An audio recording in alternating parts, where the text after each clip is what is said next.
Hello, good evening, welcome everybody. Can everybody hear me okay? Okay, thank you. My name is Sandy. I am a co-executive of Oaklands Community Association, with Cindy Allen, who is milling around in the back over there, taking care of refreshments. Say hi, Cindy. Hi. Cindy and I have been co-executive directors for a couple of years, but we have collectively been here for over 20 years now. I've just got a quick couple of announcements to make before I pass you to the floor here. Firstly, I just want to do the land acknowledgement. The OCA humbly acknowledges the privilege of serving our community on the unceded ancestral territories of the Lekwungen-speaking people, in particular the Songhees and Esquimalt First Nations. So a couple of announcements. Firstly, tonight's all candidates meeting will be recorded. If anybody has any concerns around that, please let us know as soon as possible. There are bathrooms in the center. There's 2 over there and there's 2 at the back there. There's also emergency exits at the door you came in and over there. And finally, there are some snacks. There's tea, coffee, some fruit, and some pretty delicious looking pastries at the back over there. So please get up, mill around, make yourself as comfortable as possible, and help yourself to all the snacks. So there's a couple of just important housekeepings. Firstly, the code of conduct is very, very important that we just let you know our code of conduct. The OCA, Oaklands Community Association, promotes a safe and inclusive environment. Everyone is welcome so long as they are able to uphold the same courtesy to everybody else in the space. Tonight we have created an environment that encourages different views and opinions. Some of those views might be strong and significantly opposing. We ask that everybody respects each other's rights to their opinion, even if you do not share them. And then finally, to ensure that we provide a safe, inclusive, respectful, and productive environment tonight, if someone is unable to hold our collective standard, they may be asked to remove themselves. One other thing to mention as well is that tonight's debate has been arranged and hosted by the Oaklands Community Association. Although there are many costs involved, this event is being carried out with any grants or sponsorship. As a not-for-profit, the association relies on many funding streams, no less the donations from the community. If you are able to make a donation for this or future programs and events hosted by the OCA, and all contributions are very much appreciated. There's a donation box at reception. We also accept debit, credit cards, as well as donations through our website. Beyond that, I am now going to pass you over to Alex McAdam, our moderator.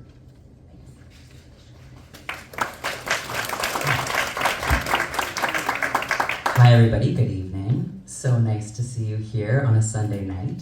My name's Alex McAdams. I am in community. I'm a counselor and a social worker. I work at the University of Victoria, and I've done a lot of facilitation, and so it feels like an honor to get to help facilitate this space for conversation around issues that we all deeply care about and matter to us and our communities and our family. I'm also connected to this community. I live in Oaklands. I've been bringing my kiddos to the programs at the Oaklands Community Association since they were born, essentially. And so it feels meaningful to be having this conversation in this space in particular. Actually, I think a few weeks ago I emailed and I was like, are we doing this? Are we doing an all candidates meeting? So thanks to Sandy and to the OCA for pulling this together on really tight, short timeline. I'm also glad to have our candidates here with us this evening. We have Robert Crooks here from the Communist Party of BC. Hi, Robert. We have Nina Krieger from the BC NDP. And we have Christina Winter from the BC Green Party. Yay. Of course, in this electoral district, we also have a Conservative Party candidate named Tim Taylor. Just so that everybody knows, there were a few attempts that were made to reach out to Tim, to invite him and to make sure he was aware that this was happening. Those attempts were met without any answer, so we're not quite sure what happened there, but he is, of course, unable to be here with us this evening. So we did our best to make it fully all candidates, but we're glad to have the folks we have here now. Most candidates, yeah. Okay, so I'm gonna go through.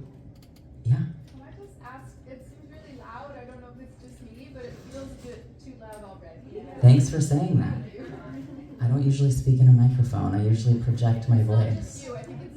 Okay, great. Is this a better sound for everybody? I love that. Any other access needs we have this evening? How do we feel about the lighting? I always like asking about that. Is this gonna be okay? I think like Sandy said, if there are things that folks need, and if you need to get up and move your bodies, please do what you need to do to take care of yourself. Thank you so much. So, the format for this evening's debate. We ready for it? This evening is going to start and end with some opening and closing comments from each of our candidates. They will all have 3 minutes to introduce themselves, and at the end of the evening, or the end of the debate portion of the evening, they'll have 3 minutes to offer some closing statements. We have some prepared questions that have come from the community, and folks, you really showed up. You offered some great questions to ask the candidates this evening. The question period and portion of the debate, each candidate will be given 2 minutes to answer the questions. It's tight, but we wanted to make sure that everybody had a chance to answer while still trying to fit as many questions in as we could. What I will say is that we didn't get an opportunity to include every single question that came our way, but what we did was compile the questions thematically and do our best to represent the questions that were brought to us from the community and from Oakland staff, as well as consider the Oaklands neighborhood and community when we are thinking about questions to pose. That said, I do hope that the questions feel relevant to folks who are living in the Victoria Swan Lake electoral district, even if you don't live in this Oaklands neighborhood. There will not be an open mic portion of the debate this evening. In lieu of this, we will end at around 7:30. That's the goal time, and I will keep us on time, so that there is at least 30 minutes for folks to meet the candidates one-on-one. One of the reasons behind this is because it can be one thing to hear our candidates speak in response to questions in a debate format, and it can be another opportunity for us to meet one-on-one to hear how candidates answer our questions in this interpersonal and small group kind of setting. So hopefully that gets you a well-rounded sense to get to know who your candidates are in this electoral district. Okay. So we also have 2 lovely timekeepers with us this evening. We have one timekeeper who is going to be in charge of holding up a 30-second left sheet facing the candidates. Awesome. But we'll all know. So this is the heads up to the candidates. They have 30 seconds left. And then we have another timekeeper who is in charge of a clock timer that will go beep, beep, beep, beep at the end of the 2 or 3 minutes, depending on how much time the candidates have for the question. So that's the time up. That sound lets us all know that the time is up. I will say that if there's at any point in the debate, in the answer to questions, interruptions that make it so that we can't hear what the candidates are saying, I will signal to the timekeepers to stop the time. That means that we'll wait until things have quieted down so that we all have the opportunity to hear the full answer that the candidates have to give this evening. Sound good? Okay. Finally, the candidates are going to be asked to speak when they are to stand to speak so that we can all see them, and we only have one microphone this evening. We will rotate through speakers. And my final invitation to all of us is, as we engage in these conversations that can be emotionally charged and bring up passion within us, that we try to hold our applause to the end of the answers that each of the candidates give, so that we make the best time of the time that we have together this evening. I think with that, we're about ready to start. So I randomly pulled from a hat last night the names of our 3 candidates based on first name, and it also randomly came out in alphabetical order. So here we go. We're going to go in order for the opening statements. That means that we'll be starting with Christina, then we'll have Nina, and we'll have Robert, and then we'll rotate the order after that. So Christina, when you're ready. Timekeepers, when you're ready for 3 minutes.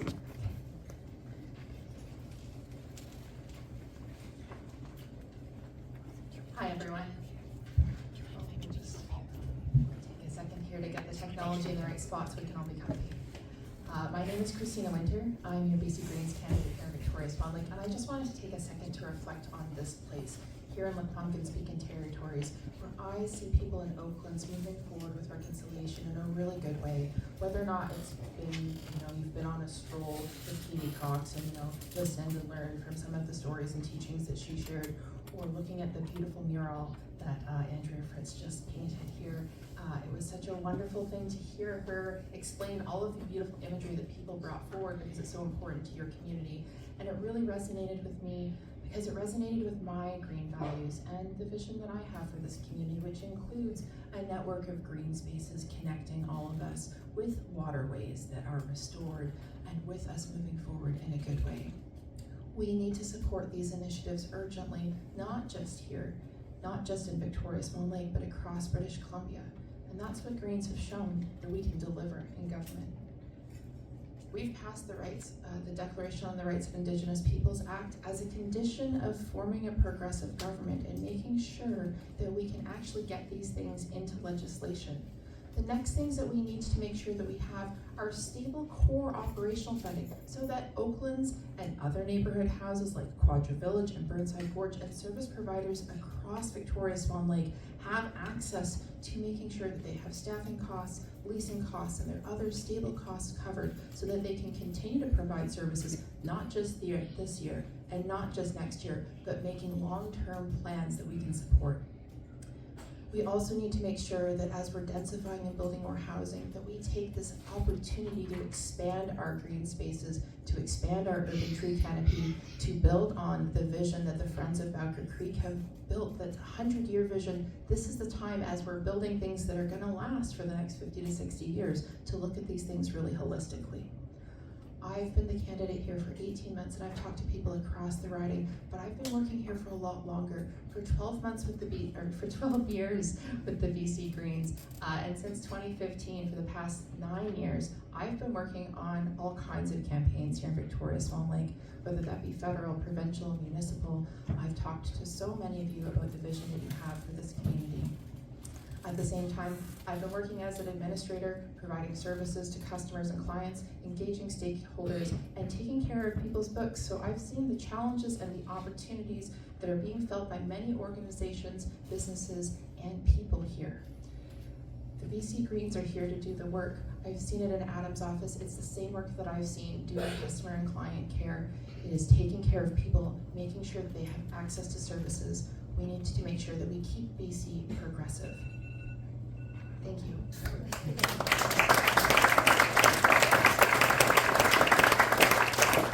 you. Nina, please. I may have to adjust for height, bear with me. How's this? Is it okay, or does it need maybe a bit higher?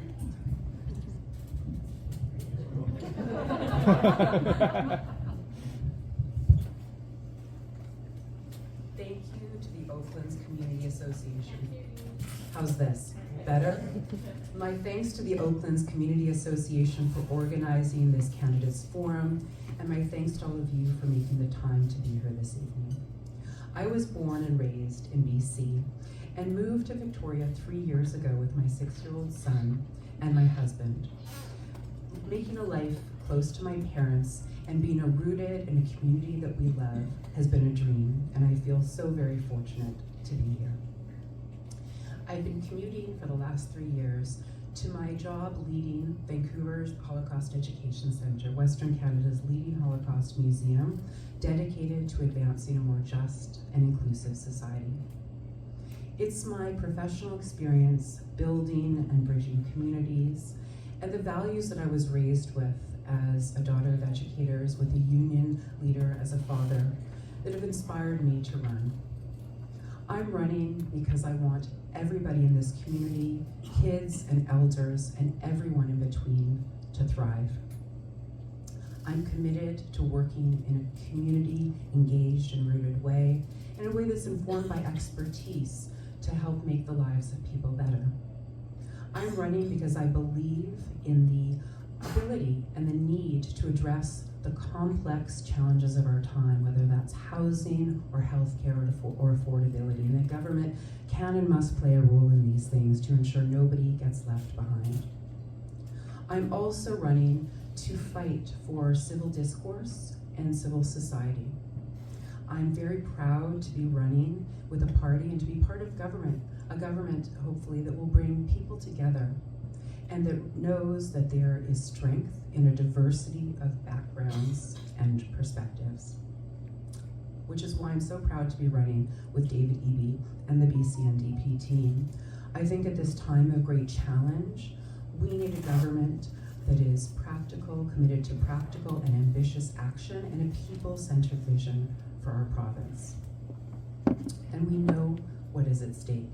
I think we all remember Christy Clark's Liberals and the efforts that they did to sue teachers and to underinvest in healthcare and education and infrastructure, and the cuts that were made to healthcare and to and the underinvestments in childcare and in skills training for jobs. We have those memories, and we know that that the BC Conservative Party right now is the most extreme right-wing offering yet in BC. We know that there will be cuts, cancellations, and cost hikes, and we know that their conspiratorial thinking fosters distrust, anger, and hate. There's so much at stake, and I'm committed to working in a people-centered way to keep this province progressive and on a people-centered track as well. Thank you so much.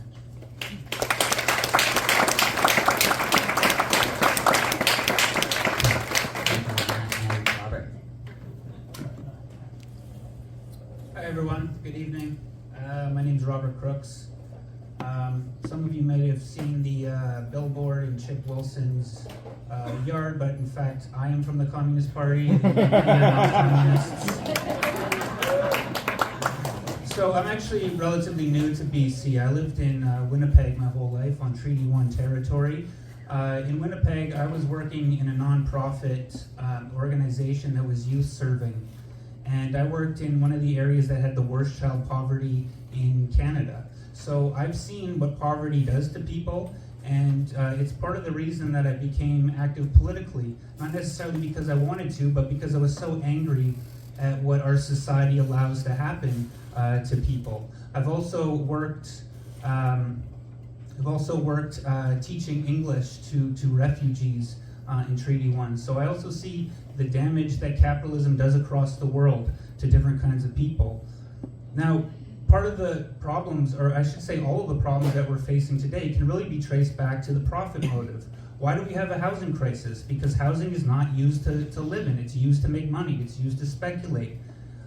We had Nina here say that the government can play a role in housing and should play a role. Of course it should. We need to get the real estate developers who are speculating on land and housing out of there. We need to build public housing on public land. This is very simple stuff, but we keep giving all of our public money to corporations. We give them to real estate developers, we give them to LNG corporations, and it's ruining the environment, and it's ruining the future for the youth. Youth don't want to stay in this province. It's impossible to even afford rent in this province. So what are we doing for the future? I think that what we see coming down the pipe is a lot of people who are becoming nihilists. You know, we see lower and lower voter outcomes or voter turnout when they come to elections. And the reason is because people feel lost. They feel like they have no one to represent them. So the Communist Party is here, not necessarily because we think we're going to win this election. We're pretty confident we're going to win an election sometime, but maybe not this election. But we're here because there needs to be a left voice that is speaking for the people. As much as, it was said that the conservatives who are running in this election are some of the worst conservatives we had in a long time, I agree, they're terrifying. We need to keep the conservatives out of government. But why didn't the NDP use this opportunity to give us a real people's program instead of more of the same crap of giving subsidies to these private corporations? Thank you.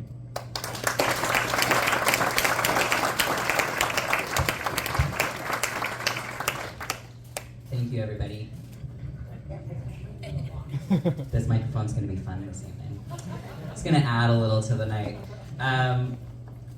Wonderful. Thanks for your opening statements. Now we're going to get into the question portion. Yes, come on in. And I do see some folks. It looks like folks have seats. Is everybody feeling like they have a place to sit? Or is there an Oakland staff member who's got an eye on it? I think so. Okay. Yeah, go Lauren. Okay. So the first question this evening, which as a reminder to everybody, the candidates will have 2 minutes for these questions. First question is around health. It is well known that many in our community do not have a primary care provider. One constituent wrote to share that since their doctor retired, they have been unable to find a new one in town. What approaches does your party propose for ensuring Victoria Swan Lake constituents have timely access to a primary care provider? And we're gonna go Nina, Robert, and then Christina.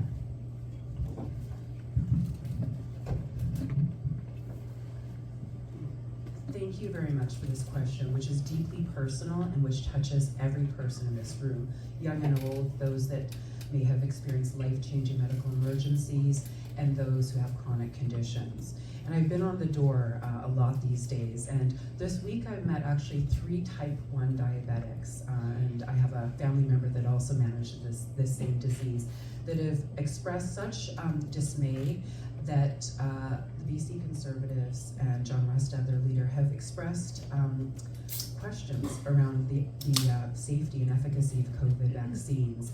And this was really alarming for these people when they have been kept safe by public health policies and that are designed to protect, of course, our most vulnerable. They also shared that under the BC NDP government, they've had access to not only to affordable medications and more accessible medications as well, in addition to those public health policies that keep people safe. We know, though, that there are too many people without a family doctor in this province and in this riding itself. And the BC NDP is working in a very comprehensive way to tackle this challenge. We are hiring more doctors and nurses than ever. Here in the Island Health region, we've hired 175 doctors in the last few months alone, attaching tens of thousands of patients. We're also working on some longer-term solutions, like building a new medical school to ensure that we have the doctors of tomorrow, and also investing in cancer care and also community-based health centers. Here in this riding, we have progressive integrated models like Luther Court and like the Gorge Urgent Primary Care Center that play a key role in providing quality health care when people need it the most. There's still much more work to do, but we're making we're making excellent progress in terms of hiring doctors, and we simply can't afford to lose this momentum now.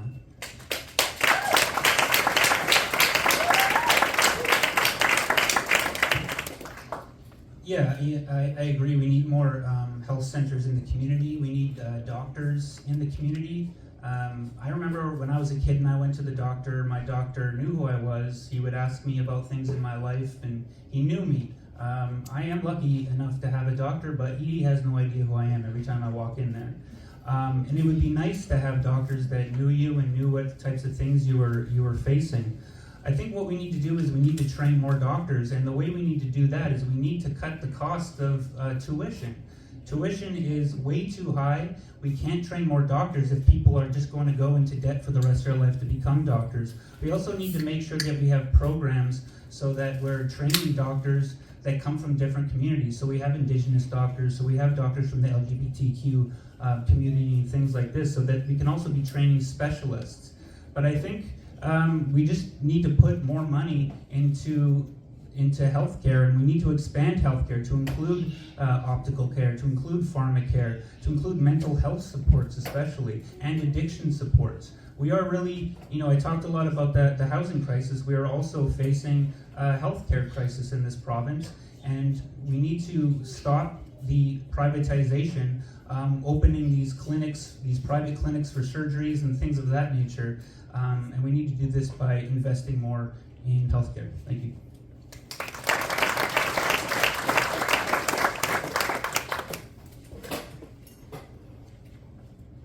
I want to talk about solutions, because healthcare is something that we actually have solutions for and solutions that work. So I heard about community health centers, but then I heard about the urgent and primary care centers, and I just wanted to take a second to pull those two things apart, because they're not the same.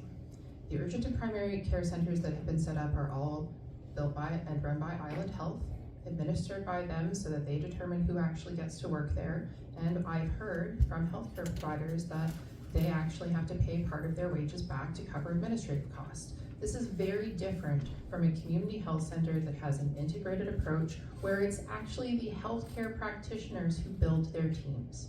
based on who can work together, who is good at serving that particular community, and making sure that we actually just cover those costs the way that we would for a school. We need to make sure that community health centers are covered and that they do have integrated supports for mental health as well as physical health and all of the different specialties that give you the longitudinal health care that we know actually leads to better healthcare outcomes.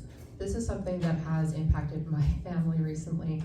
My father-in-law is dealing with a liver cancer diagnosis, and it's one that we only got early because we actually went and got a private test done, which we found now the public system can't even read. So there's so many challenges that people are facing not being able to access primary care in a timely way.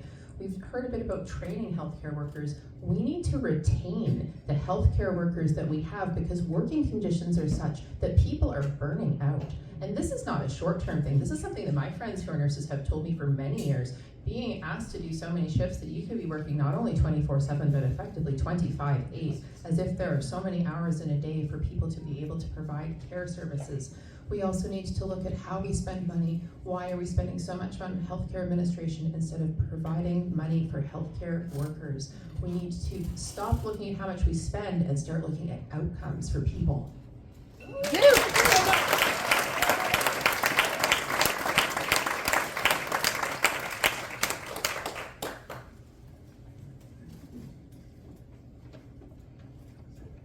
Thanks, everyone. The next question pertains to homelessness. Often conversations around homelessness focus attention on Pandora and the downtown core. However, a portion of Oaklands Park remains one of the few remaining parks of the City of Victoria that permit overnight sheltering.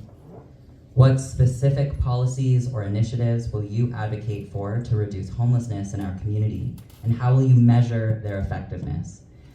Now, there was a portion to this question that I'm gonna add that I invite you to speak to that came from a constituent as well and is related, and then I'll go over this question. Sorry, this one's a bit confusing, but it will. The question that they had was, do you support the creation of a select standing committee on homelessness to provide focused legislative attention and long-term solutions to the issue? So the question is, what specific policies or initiatives will you advocate for to reduce homelessness in our community? And as part of that, do you support the creation of a select standing committee on homelessness? And how will you measure their effectiveness? Robert, we're gonna start with you, then Christina, then Nina. Yeah, I absolutely am in support of a select standing committee on housing. I think that we need to, I think the government needs to be talking to people in the community, talking to the unhoused people, and talking also to the experts, the people who are working on the front lines with the unhoused, because they know the solutions and they know the problems much more intimately than a lot of the people who are in government do. And I think that we can't just have a magic bullet to fix housing in this province. Obviously, we need to take a multi-pronged approach to the issue. And I think that one of the ways we can start is by actually understanding that housing is a health issue and that people have a human right to housing just as they have a right to health care.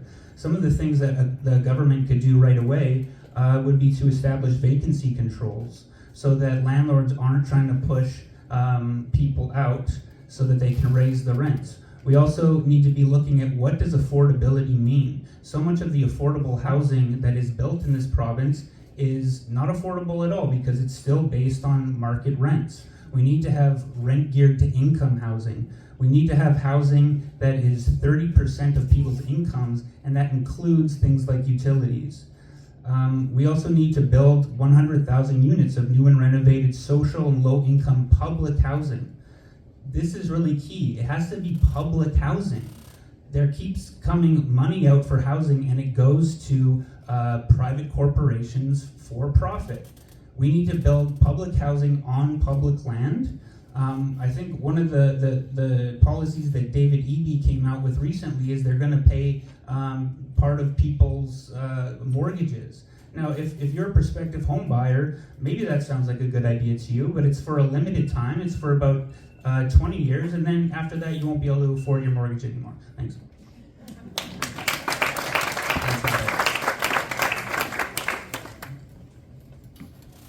I'm I'm gonna not spend as long describing some of the policies that I want to talk about, because I, again, want to talk about some solutions, because vacancy control is something that we can and should do right away. The BC Greens actually brought forward legislation to do this in February of this year. It's a stroke of a pen to change the Residential Tenancy Act so that we have real rent control here in BC, and like Robert said, landlords aren't incentivized to evict people, so fewer people are moved into homelessness. We also want to make sure that we supply the kinds of supportive housing that work. Our leader, Sonia Firstner, has experience with this in Duncan with the village model, where they've actually been very successful at moving people into housing, into employment, and into a secure life. Public land for public housing is something I couldn't agree with more, because I've done administration for a real estate developer that was working to build purpose-built rental buildings using mass timber to be environmental, as well as cutting down on waste and costs. Working with the Canadian Mortgage and Housing Corporation to look at their affordability metrics, and at the end of the day, I looked at the price of a unit in their building and I said, you guys, first of all, that's hundreds of dollars more than I am spending per month on a 2-bedroom, half of a house in beautiful Gorge Tillicum with a yard. And additionally, even with the salary you're paying me, which was more than the median income of people here in BC of only $44,000 a year, it was still unaffordable for me. So I understand that private developers are never going to fix this challenge. We need to support nonprofits. We need to support co-op housing. We need to make sure that government gives the backing so that these people have access to the capital that private developers already have, but they need it to build housing without a profit model in it.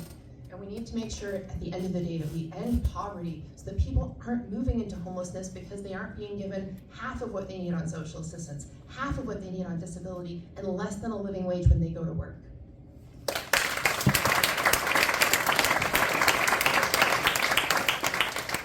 Thank you so much. And we know that housing and the housing crisis and affordability is one of the critical issues of our time, and it's not a quick fix. David Eby and the BCNDP have worked with service providers, experts on the front line, advocates to ensure that we have a multi-pronged approach and we have an opportunity to assess what works and also adjust strategies as needed. On the rental housing front, which is so key to ensuring that people don't ultimately end up unhoused, we've capped rents to inflation, we've provided rent subsidies to low to medium income owners, and we're ensuring that we build rental stock on public lands and prioritizing non-market housing as well. This is an area where the BCNDP, I think, stands in such stark contrast with the BC Conservative Party. We know that government must play a role in supporting a range of housing options and social services that are needed to help people if they are unhoused. John Rust and the BC Conservatives trust that the free market and speculators and investors will do the right thing for families and people that need homes, and we know that that's not the case. And so we're very committed to keeping on the work that is still in progress, with so much more to do in terms of ensuring people have homes and also the essential programs and services that they need when they're perhaps the most vulnerable.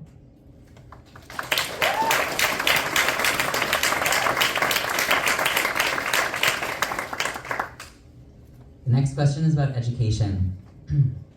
So children at Oaklands Elementary and throughout SD 61 who are diagnosed with learning differences are sometimes going without educational assistance support or individualized education plans that meaningfully address their needs because of a lack of funding, staff, and other resources. What is your party's plan for ensuring education is meaningful and accessible for all learners?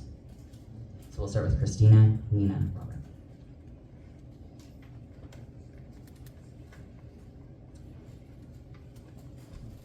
Accessible education is absolutely necessary, and it's something that we don't have right now in this province. We have seen decades of underfunding, chronic underfunding of the education model. I've talked to teachers who reminded me that even though I was outside of my high school protesting cuts to music programs are actually still not funded here. We pretend that they cost no money, and we actually just steal money out of other bits of the budget, while we also ask schools to run completely balanced budgets, never go into the red. And even though they're not actually given the sort of certainty and stability that they need with funding, teachers have been telling us for a very long time what they need. And the BC Greens have proposed that we actually modernize the entire education funding model. We need to move away from a scarcity model. We cannot go to a place where we are having schools compete with each other for resources, where we have students compete for each other with resources. So we want to make a historic investment in education, and not just making sure that we provide accessible education to students who have different learning abilities, making sure that we include neurodiversity and other kinds of different abilities in with that programming, making sure that arts programs for those kids are supported and are funded where they're successful, but also making sure that this is for every kid and that we start really young, because we need that education to be available in early childhood education. We need to support this because this is the future. This is what teachers have been telling us, and they need better working conditions. We need to make sure that their classrooms are safe and secure.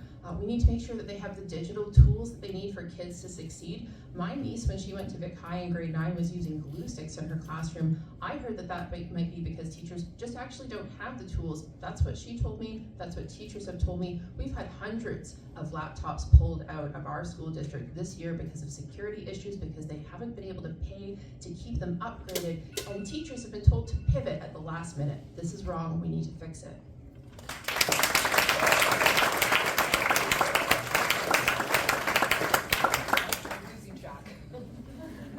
So education is a topic so near and dear to my heart. I mentioned that I grew up in a family of educators. My dad was also the head of the BC Teachers Federation during my childhood, and is a really long-standing champion of public education. I know that public education and quality education is key to student outcomes. I have a school-aged child, and also so important for society broadly in terms of fostering social cohesion amidst diversity. When the NDP came to power in 2017, we added an additional $1 billion to school board budgets, hiring thousands of teachers to make up some of the challenges of the BC Liberal government. And we've been very pleased to announce some ambitious and so needed solutions in the recent days. These include ensuring that there's EAs, education assistants, in every classroom from kindergarten to grade 3. Ensuring that there's a counselor in each and every school, including ensuring that students with learning challenges are supported, ensuring that all schools have before and after school care that are integrated. This is, again, in such stark contrast to the BC Conservatives, who, as the Liberals, had such a record of firing teachers, increasing class sizes. And we have right now also, with John Rustad, a party that is attacking anti-bullying initiatives that are keeping kids safe in schools. And I know as a mom and as a community-minded citizen that we need these initiatives, and I trust that there's expertise among teachers and librarians and school boards and the Ministry of Education to ensure that these initiatives are really for the best interest and safety of our entire school communities. And so I will not stand for these anti-bullying initiatives to be politicized and for students' identities to be politicized.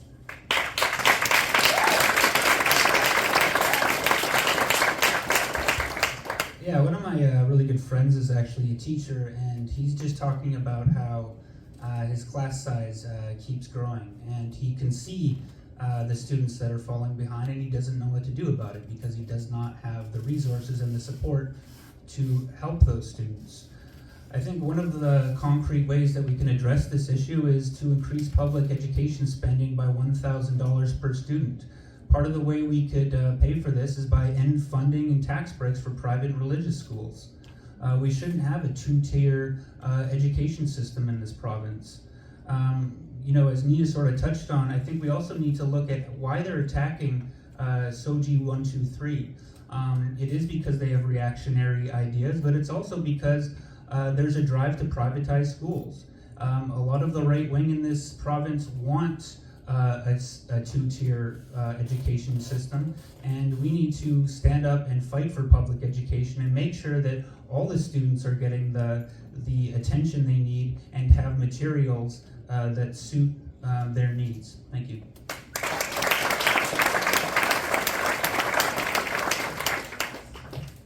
Folks, I'm going to ask one more question and then invite us to do a little bit of a stretch break. Would that feel okay for everybody? Okay, I'm getting nods. Great, yes, nailed it. Sunday night. All right. This next question's about forestry, and then we'll probably have room for about 4 or 5 more questions after that. We're making good time. There remains 7 million hectares, 13% of the total forested area in the province, of unprotected old-growth forests left in BC. What would be your government's approach to forestry, including old-growth logging on the island and in British Columbia? So this goes Nina, Robert, and then Christina.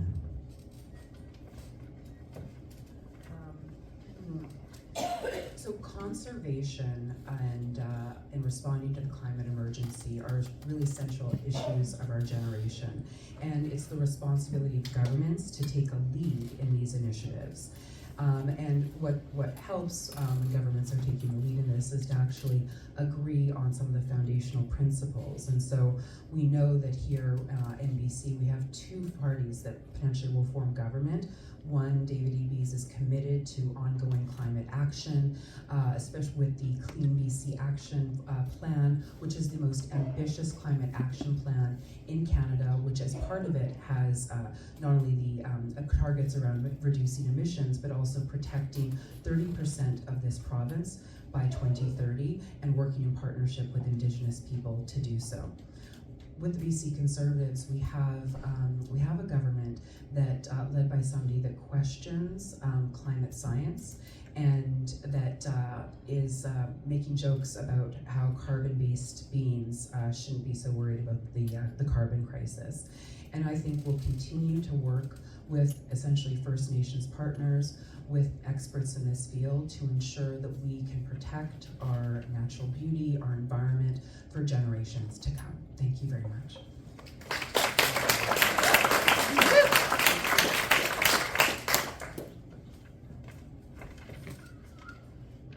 Yeah, well, I think that we need to stop the clear cutting, and we need to have strong government regulation on where these trees are being cut down. And we also need to talk about planting a lot more trees and trying to build back some of that stuff that's been lost. And you know, sort of is the direction that Nina went in. We can't really talk about this without talking about the climate disaster with these forest fires that keep getting worse year after year. We need to take real action against this. And you know, I see that the government keeps dragging their feet. They keep giving subsidies to LNG companies. They keep they stop investing in public transit. Like, we need to have trains. We need to have buses. We need to get so many cars off the road. Yes. We need to have more electric vehicles. I mean, the fact that the government is now putting 100% tariffs on these electric vehicles coming from China is absolutely ridiculous. It's only gonna make the environmental issues worse, and I think we have to take you know, action right away. And I'd like to hear what the Green Party says about this, because I bet they'll be really good on it. Thanks. Thank you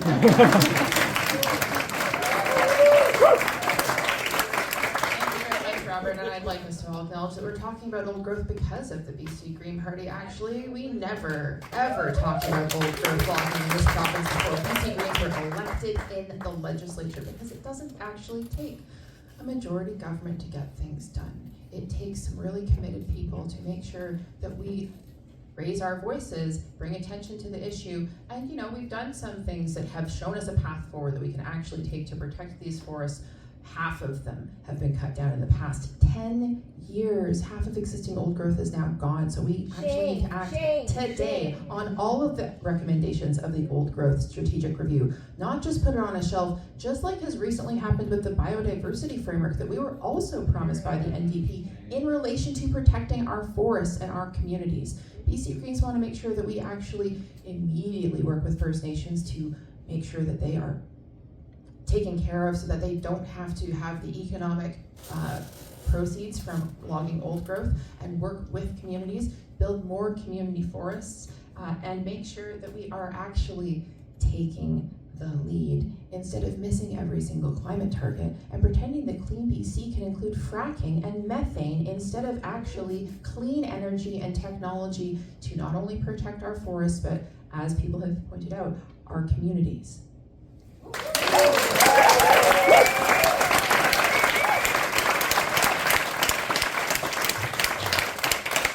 Thank you, everybody, and I can feel the charge in the room, and so this does feel like the moment to have a stretch. Do we put it on the timekeeper so we get a 30-second warning when our 2 minutes have been up? Okay, so we'll take 2 minutes, just stretch your arms, do what you need to do.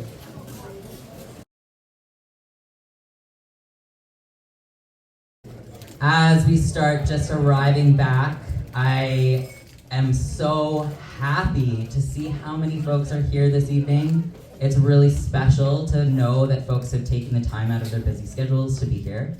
And with that, I was reminded that it would probably be good to let folks know who weren't here when we were going over the format for this evening's debate.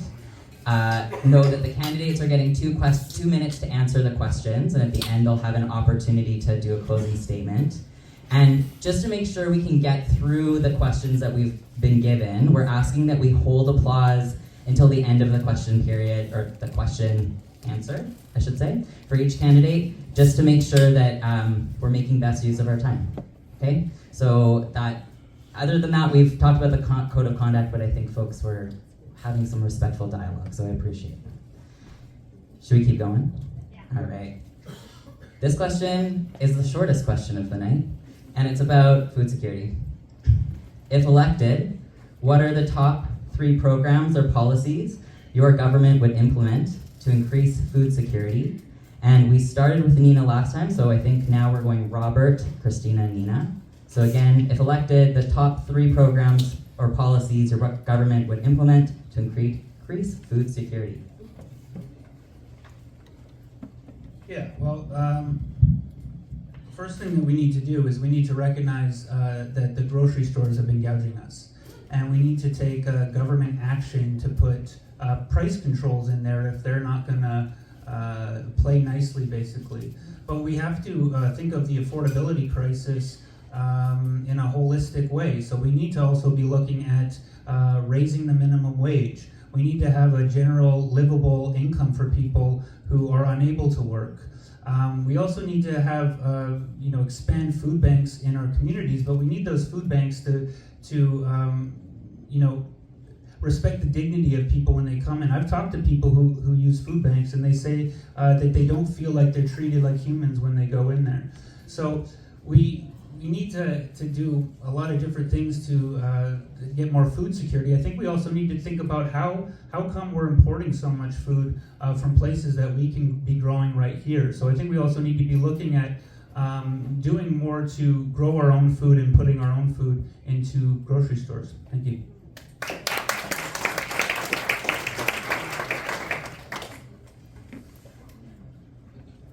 Food security is an issue that I hear a lot about because it's so tied with affordability. I mean, if you can barely afford to pay rent, a lot of times the last thing that people are buying is food. They're skipping meals. They're making sure that, their kids get fed. Like, I've had the SPCA reach out to, make us recognize that people are willing to feed their pets before themselves.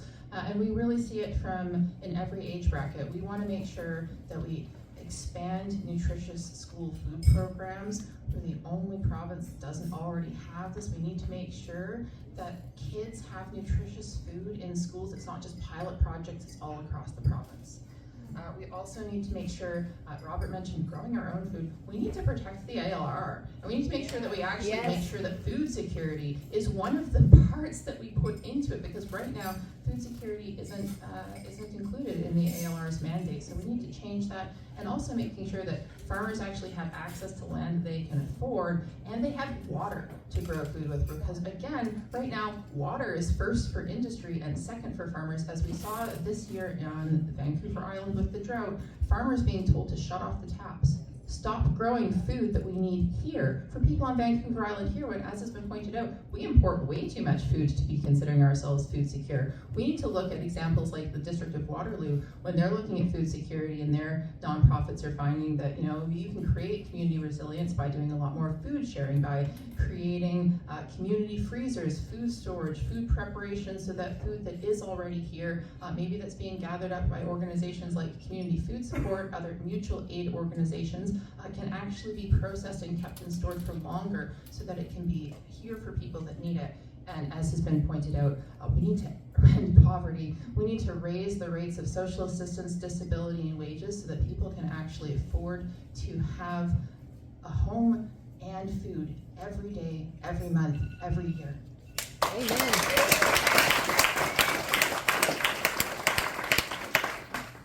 Thank you for this question. In addition to the supports for farmers and the important environmental initiatives that help support food security, I think this issue is very tied to the affordability crisis that we all face. We know that everything is far too expensive, from groceries to transportation, and people are living paycheck to paycheck. So one of the things the NDP has been focused on is reducing costs wherever possible for people. These are everyday costs like eliminating MSP premiums. We've reduced the price of car insurance by $500. We've halved the cost of childcare in this province, which is making a difference for so many families. We're also expanding food programs in schools. And certainly, there's more work to be done to ensure that we have the programs and the services to support people when they need it the most, when they're the most vulnerable. And we're going to keep on working in this direction. Thank you so much.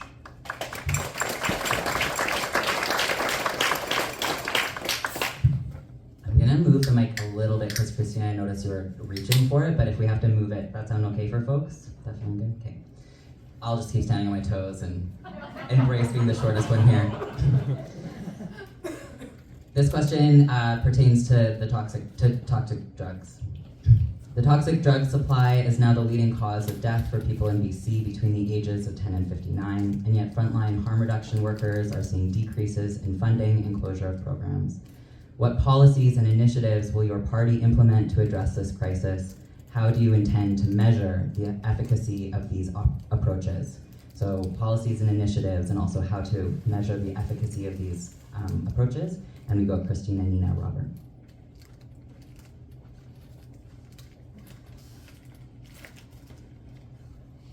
Everybody that I know is touched by this. Everybody that I know has had people die. Many of those people have lived in houses and not been unhoused. Anytime that I hear Leslie from Moms Stop the Harm, I have to take a minute. I actually had to stop one canvas because a woman was telling me about her adult son who was living outside during the heat dome and also dealing with mental health and addictions challenges and who died. It's been years that we've been calling this a crisis and not actually giving people what they need. Voluntary health services, actual harm reduction. We've canceled programs. I had somebody who works for the Ministry of Mental Health actually interrupt me very politely in the middle of a conversation I was having over at Cafe Fantastico and say, hey, I just wanted to say thank you for the things that you're bringing up here, because I am so frustrated at the fact that halfway through we canceled a program on safe supply and decriminalization to see if that is a tool that's going to work in our community, because we know that it's a necessary harm reduction tool to stop people from dying so that they can get help now. We cannot help people afterwards. It's too late, and we need to make sure that we focus on voluntary services, on getting the people that are ready for help immediately instead of waiting for weeks, months, because it's often too late. I've heard too many stories of people who have died while on a wait list, waiting to access the services that they need. The BC Greens know that we can't backslide. We cannot back down. We have to stand firm on these progressive policies, and we not only just have to do more, but we have to be a lot more accountable. We have to make sure that we don't just copy the mistakes that were made that we saw in our community here during the pandemic. We need to learn from those, like they've done on Albina Street with the Our Place project there, like they've done with Tiny Town version 2, where I'm hearing in community that those projects are a lot better, a lot safer, and are working to attach people to employment, to housing, and to stable lives.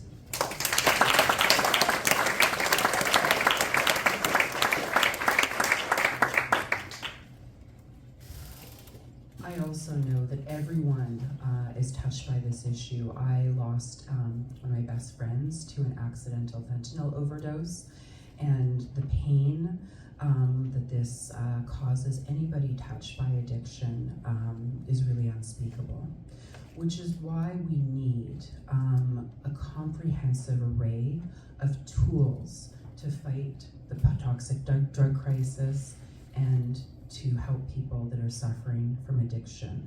This includes getting at some of the root causes of some of the gang activity and organized crime that is putting and keeping drugs on our streets. Most importantly, we need an array of services, a continuum of care for people that ranges from prevention to harm reduction and recovery and treatment to recovery. It's really important that we can meet people wherever they are on the recovery journey, and we're committed to expanding all of these programs, and safe supply and harm reduction remains a cornerstone of the NDP's offerings. Crucially, we also need mental health supports. These include some of the rapid response mental health teams that help people in crisis. Those preventative initiatives such as education for youth and programs that are there for youth when they need this. And I think it requires a consultation with medical health professionals, service care providers, and the ability and willingness to assess the outcomes and evaluations, and to be able to evaluate programs, and to crucially be able to adjust initiatives as needed as well.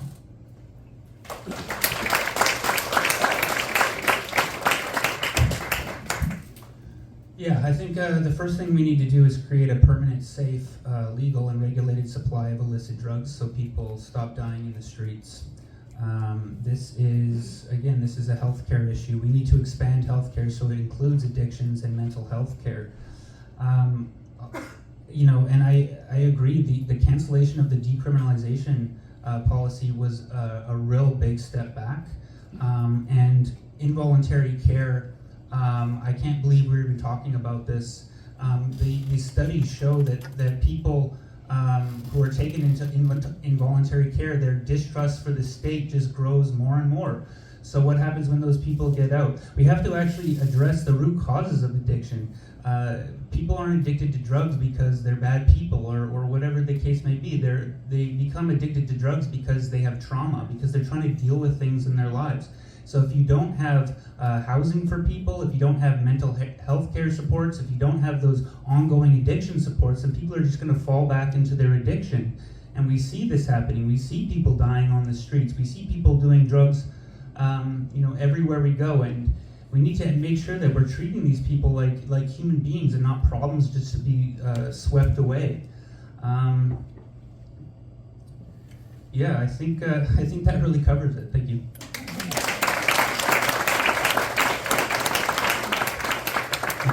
Thanks, everyone. And I feel like, and the candidates spoke to this, but this is obviously an issue that rests in a lot of our hearts. So I just want to take a moment for that and just like a breath, We're here, we're having hard and important conversations, and we can take care of our bodies while we do this too.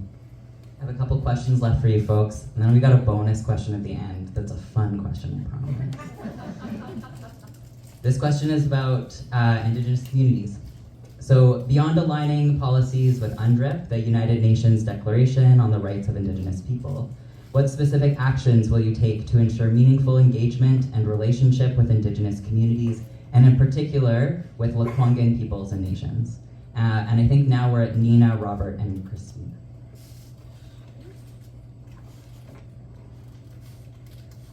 Reconciliation has been such a priority throughout my career. One of my dear mentors and friends is Chief Robert Joseph, who heads up Reconciliation Canada. And he recently published a memoir called Nomyot, which translates into me, into we are one. And it's this collective responsibility to uplift each other and one another that really is the heart of a lot of the work that I've done in community, and that's at the heart of the initiatives that are necessary in this province.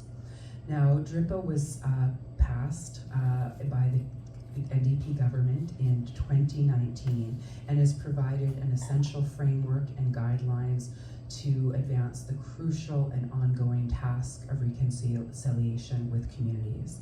And that includes working with Indigenous communities to ensure that resources are managed in a way that honors their traditions, in a way that housing and childcare and social services are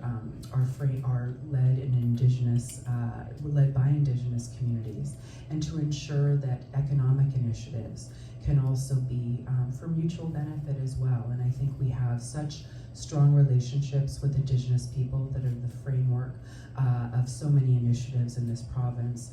In particular, the treaty with the Haida Nation, and I think this is something that we are really so core to our identity and our values and our work as a party, and of course contrast against so significantly with the Conservatives, with John Mustad, who said that he would rip up DRIPA and be an undoing so much of the work around reconciliation that we can be and we must be so proud of, but also this is the foundation for so much more work to do.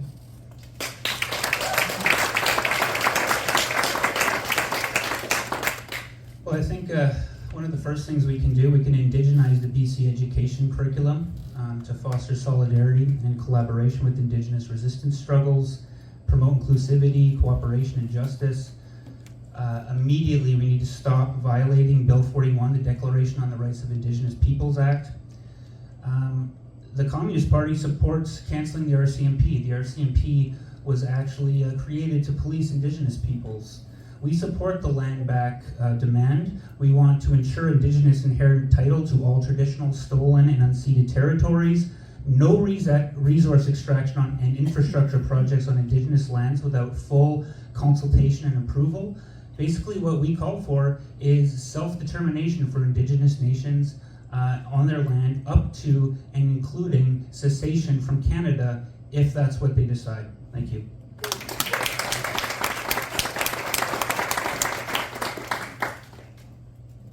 I was really proud to attend the legislature because the BC Greens worked really hard to make sure the Declaration on the Rights of Indigenous Peoples Act would be part of a new progressive government and to get that passed and into legislation. It's been mentioned, it's a first step, but it's a first step that we can use to examine other acts. And that's happened with the Land Act, actually. It was brought up that this is a foundational piece of legislation that we should be examining. And we absolutely agree. We should be doing it in a way that First Nations can actually participate. Instead of bringing it up in the legislature with very little notice, consultation with the community, not giving people adequate resources to actually do the work and look at the legislation. And we've seen this as a pattern where, government brings forward a piece of legislation and then invokes closure, no more discussion. How is that working with Indigenous peoples in a good way? We saw this in 2020 when the BC first proposed involuntary care for youth, and First Nations communities said, hey, actually we have significant concerns about that. And it took a huge public outroar, as well as the BC Greens standing up in the legislature to get government to back down. Of course, now that they have a majority and feel really confident about themselves, they're proposing involuntary care again. I'm not sure where the consultation is on that. BC Greens want to actually provide First Nations governments with enough funding to do the work, to do engagement, but I don't want to presuppose what that looks like, because part of our platform is to make sure that we actually co-create a way that we can work together on legislation so that every nation, every Indigenous group has the right way to engage. And we need to do that with people. So I don't want to say how that's going to look in advance, but that's in our platform as one of our core commitments to moving forward, as well as we want to abolish CERG and move to a BC police force and put all of the, we've talked about a special committee and the work that they do. Let's do that work in the legislature now.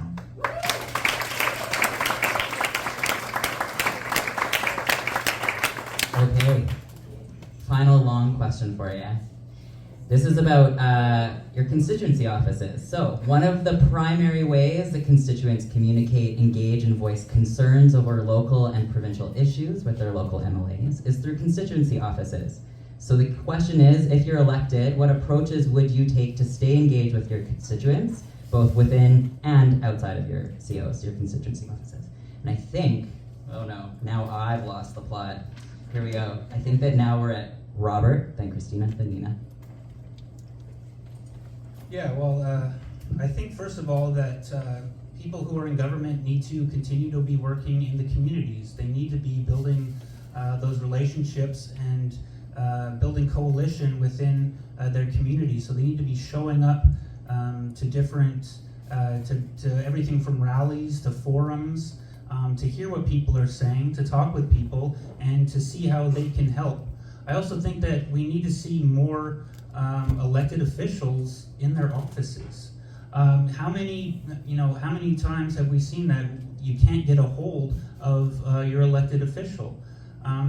I am personally the provincial organizer for the Communist Party of BC, and I'm in my office all the time. So you can come and see me if you want to, but we need to make sure that we don't separate politics in the community from politics in the legislature.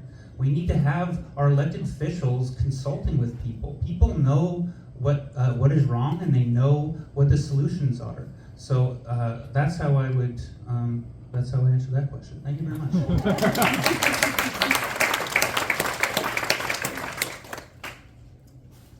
I mentioned in my opener that I've spent some time in Adam Olson's constituency office, and it wasn't very long. I was only in there for about a month while I was covering for one of my friends who was a constituency assistant, but it was enough time to see the similarities in the type of work that I've done for so many years of helping people to access services, whether that be WorkSafe BC or ICBC, or trying to deal with medical issues, trying to track down the right person in the ministry, trying to track down the right person's staff to figure out how we can move case files forward. This is work that is very familiar to me, and some of it is really just following through with people. I mean, my husband and I launched a small business here in Victoria last October, Marigold Law Group, and as the administrator, my job is to take care of all of the paperwork. Talk to the CRA, check on that piece of paper and see, oh gosh, it's got the wrong phone number on it, what is the right phone number, and make sure that all of the details are taken care of. And that's what I want my staff at a constituency office to do as well.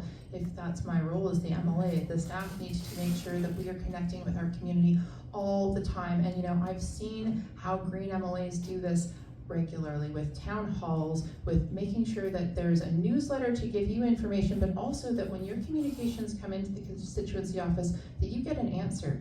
You get either, you get an email, you get a phone call, we have a meeting, we sit down and we talk, because it is absolutely my role as an MLA, if I'm going to be elected, to listen to all of you so that I can understand and advocate. That's what I've been doing on the ground for the past 9 years, on campaign after campaign, knocking on doors, going to community meetings, meeting with community leaders, and making sure that I understand what the conditions are like on the ground here in Victoria, Swan Lake. We want to make sure that we're responsive to community and that you get a real answer instead of a form letter.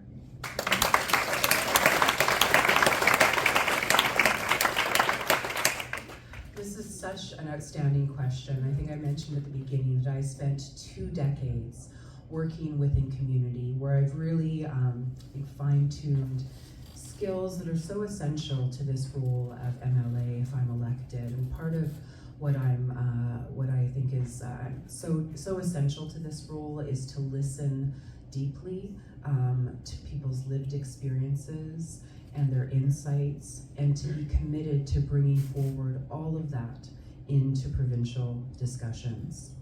Through my work with Western Canada's leading Holocaust Museum, I've worked in a very trauma-informed way, in a very collaborative way with multiple stakeholders, in a very culturally sensitive way as well. And I think the role of MLA, rooted in community and engaging with community, that represents the wonderful diversity of where we live, that type of experience, and surely that type of commitment to doing the work and to showing up, and of course to be based in the office and responsive to all inquiries, but also to be very proactive in terms of engagement with the community, whether that's opportunities for discussion, whether that's opportunities to spotlight the work the community is doing, to engage with the really outstanding organizations, community centers, community associations, the people that make this community great. And it would be truly the honor of a lifetime to be able to represent constituents in this riding and to make sure that your lived experiences and concerns are brought forward with great, I think, respect and tenacity and persistence in provincial discussions. Thank you very much.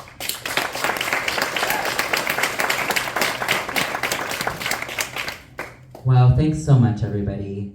You've gotten through these questions beautifully. And now we're at sort of the latter part of this evening before we get a chance to continue enjoying our refreshments and get to meet candidates one-on-one. So I have a bonus question that I'm going to tell you what it is, so you can have a moment to think about it. Then the board has a question for you folks that is going to be exciting and engaging. And then I am going to give you folks a chance to answer the question. We're going to do our thank yous, and then we'll have our closing statements, okay? So we're near the end, but some more to hear. So the question I have for you folks, I will own, I fully stole from the Ezra Klein show. The question is, if you were to recommend one book to the audience, what would it be and why? And while they're thinking about their answer, the question is, from the board, for all of you, how did you hear about this evening? And so I have a few options, and we're going to do this survey by show of hands. So the first question, or the first answer possibility is, did you hear about this evening through newsletter? And if you did, can you please put up your hand? And we have board members who are, I think, are counting. Okay, great. You got that? Okay, the next option is the sign out front, that famous billboard. We all see it when we come here with our kids at the playground. Did anybody come to Oktoberfest yesterday? I didn't make it. Word of mouth.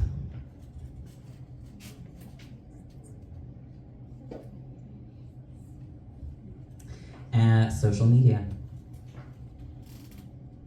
And can you see there's a few hands far in the back too? Around the corner.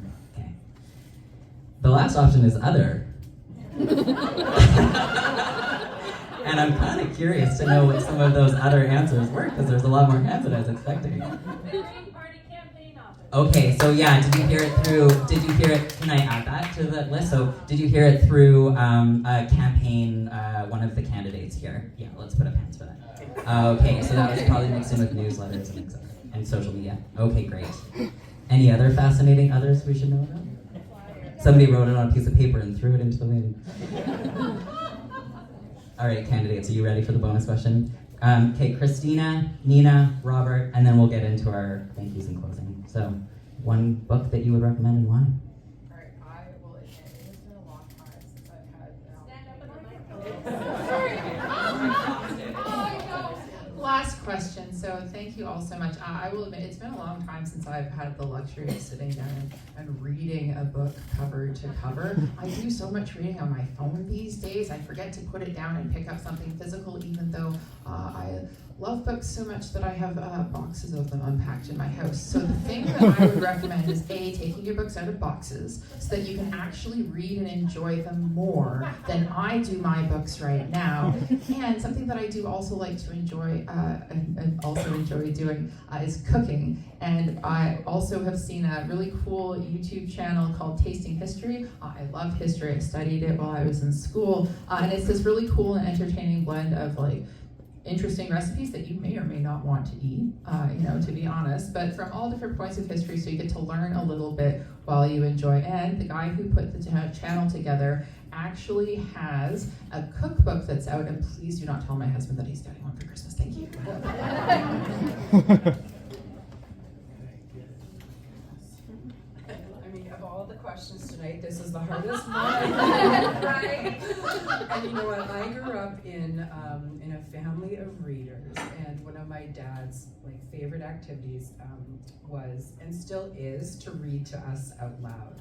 And this was often wildly age inappropriate books. Like when I was, I don't know, 13, we were reading Dostoevsky, Notes from the Underground, and lots of good existential stuff. And right now I continue that tradition by, even on the campaign trail, reading every single night to my son Max. Right now we're reading book 6 of Harry Potter. I think The Half-Blood Prince is the one. So enjoying that, reading that with him for the first time. But in terms of a book that I would recommend and that has left an indelible mark on me, I would probably say Primo Levi, who was an Italian chemist and survivor of Auschwitz, the notorious concentration and death camp. He wrote a book that's been translated into English as Survival in Auschwitz, but the original sort of closer translation to the Italian is If This Is a Man. And he brought his precision and his strength of observation and his precision with language that you would expect from a chemist to describe the indescribable and to really convey the experiences of human beings at their lowest. It's not a redemptive narrative at all. It's an unscathing look at the possibility of man's brutality to man, but it also speaks to the capacity to survive, to be resilient, to have friendships that help you through difficult times, and really is a testament to the best, the worst, but also the best of the human spirit. So I encourage you all to read it if you haven't.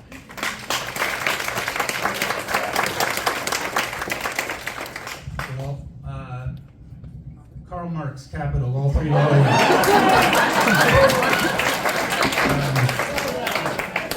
I do recommend them, but I usually have different recommendations depending on the person I'm talking to. I studied philosophy in school, so I have a whole list of books that you shouldn't read. But one book that I read recently was The Golden Spruce. You've all read it, I guess. But when I first moved to BC, which was relatively recently, someone lent that book to me, and it really was an amazing way to be introduced to the province. So if you haven't read it, check it out. Thanks for indulging my moderator question. And Robert, I didn't put that question in for you, but I was kind of hoping you'd give that answer. Wonderful. So folks, I'm going to do thank yous and then we'll do our closing statements. So there's a lot of people to thank, but I'll be quick. The first people we really need to say thank you to are the timekeepers. Deanne and Amanda, thank you. Keeping us on track. Thank you to all of the volunteers that made this happen. Truly, it was a couple of weeks ago that we were like, when's this gonna happen? And so it took a lot of effort to put this together. So the volunteers, the board that really met and considered how to make this happen in a good way, and I feel like it has been put together in a good way. I know that they're also here volunteering, so thank you to them. Thank you so much to the Oaklands Community Association, the staff who've been working. To Cindy holding it down with refreshments, and especially to Sandy, who did way more logistics than I think he realized it was going to take, and really pulled it together with a lot going on at Oaklands. It's, September and October is a busy time. I want to say thank you to the candidates, of course, for taking the time to be with us this evening. It's a lot to take a night off of knocking on the doors, and so we appreciate you being here. I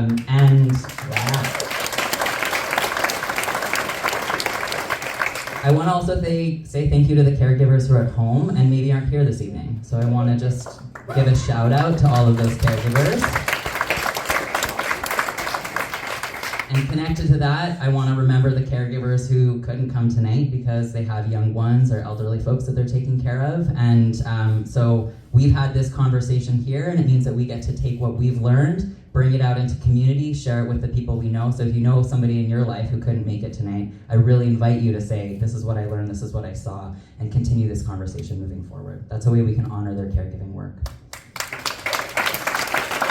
And finally, I want to say thank you to all of you for being an awesome audience. This was rad. I really loved being part of this.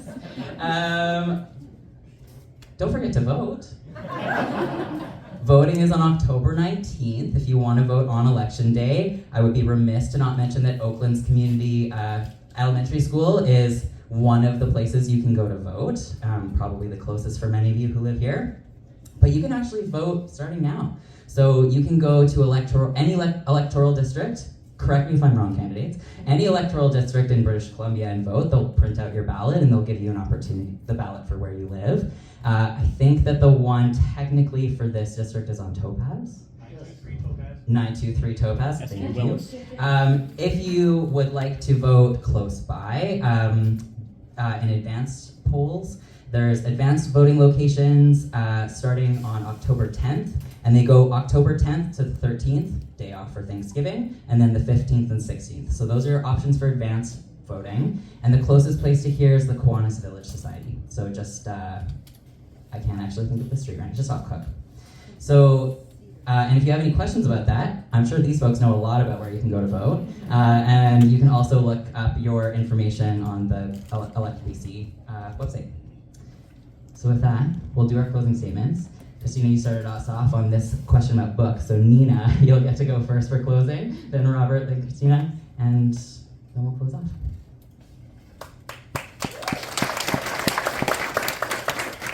My heartfelt thanks to the organizers of this debate, Sandy, Alex, for your tremendous moderation, my fellow candidates, and to all of you for coming.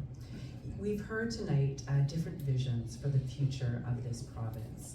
And there are two starkly different visions for the province from the two parties that can form government after this election. Unfortunately, we did not have a chance to hear directly from the Conservative candidate, but we know, based on John Rustad's track record with the BC Liberals and his campaign promises, that they will bring cuts, cancellations, and cost hikes, that they will enact policies that privilege the market and investors rather than people and the public good. We also know that this is the most socially conservative government on offer, and that this is a direction that will bring further polarization and division. This is something that I'm very worried about as a mother of school-aged child, as a daughter of aging parents, and as somebody that's dedicated their career to building a more just and inclusive society. I think the risk of a John Rustad Conservative government might seem like a remote possibility here in Swan Lake, which is so proudly and consistently championed progressive values. But make no mistake, the risk is real, which is why I don't take a single vote for granted, and nor does the NDP take a single seat and single riding in this province for granted. This is really an existential moment for our province, I think, where we have a choice between two different set of values, and the reality could come down literally to one seat. And I know that here in victorious Swan Lake that we have committed citizens, we have compassionate, community-spirited people that have led this province in a people-centered direction, and that can make sure that we continue on this path. And so I encourage you and I ask you to look at what is at stake with this election and to make sure your vote counts. Let's keep taking bold, courageous action on behalf of this people in this province and people in this riding. Let's keep victorious Swan Lake orange and lead the BC NDP to a majority government on October 19th. I want to thank you again for your engagement, your time, and for your support. Thank you all very, very much.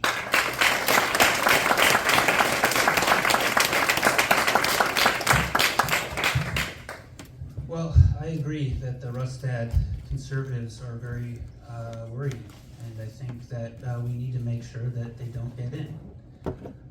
But I think people are sick of settling for the lesser evil, because as as time goes on and we're keep being told that we have to settle for the lesser evil, the so-called establishment left is moving further and further to the right.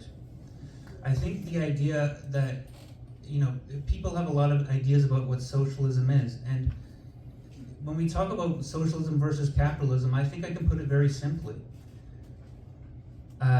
Capitalism is when corporations have control of the public purse. Socialism is when the people have democratic control of the public purse. We need to stop giving all of our taxes away to private corporations, whether they be in the extractive industries, whether they be in real estate, while they keep ruining the world and making life less and less livable for us. Now, I'm not expecting to win, as I said in my opening statement. The Communist Party is growing in this province, and the communist movement is growing in Canada. That's because we're fed up with what's been going on. So, I'm not saying don't vote for me. Please do vote for me, and I guarantee that you won't regret it. But what's really important for us is for us to get involved in politics outside of voting. We need to be organizing in our workplaces. We need to be organizing in our communities. Some of the work that we've been doing is that we've been building coalitions. We have the BC Housing Action Coalition that is just getting off the ground now, where we're working with progressives from unions, from different political parties. Our goal is to build a democratic anti-monopoly coalition. I know that there are progressives that of every stripe in different parties, and we want to work with them. We want to work with anybody who shares progressive values, where we can agree on certain things, and we can agree on a lot. Even if we have differences in the details, we can agree on things like housing. We can agree on things like the environment. We can agree on things like education and healthcare. So let's not leave democracy to voting every few years. Let's get involved in our communities. Thanks.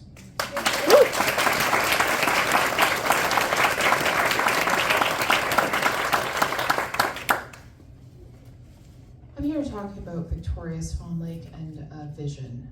And it's not a vision of who's going to have all of the power and which status quo party is going to keep going with the way things have been going, because I'm glad to hear that there's a concession that this is a very progressive riding. It's not a contest here between the NDP and the Conservatives, because Greens have been building here on the ground for years.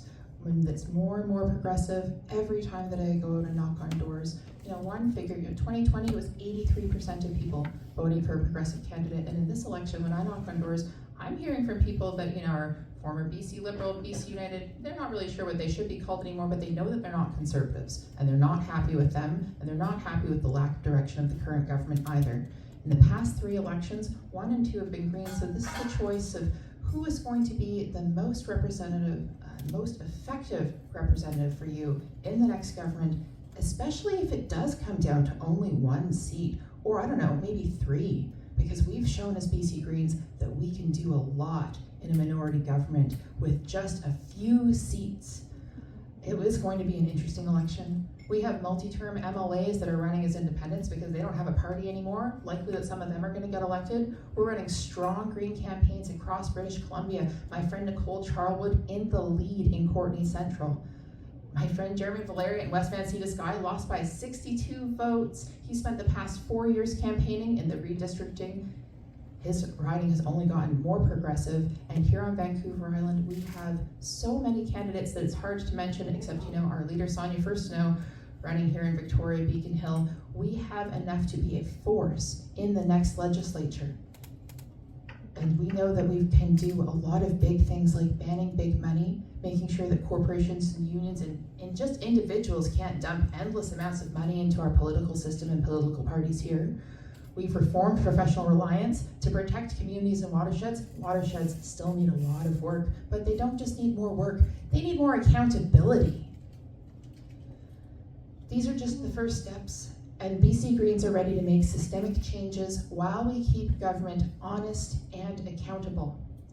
I'm ready to work hard for you in the legislature, in the constituency office, in the community, in the streets. I am ready to advocate for you on your behalf so that you don't have to do all of the work of advocating for me. It's my job to go and advocate in the House for you, to follow through, to actually get results, to focus on well-being, on making sure that we're not just measuring how much money we spend on things, healthcare, 20 billion, 33 billion, endless billions of dollars. We need to make sure that we focus on health and well-being for people, for communities, for our environment. We need to keep BC progressive, and that means in this election in Victoria Swan Lake, it's time to vote green.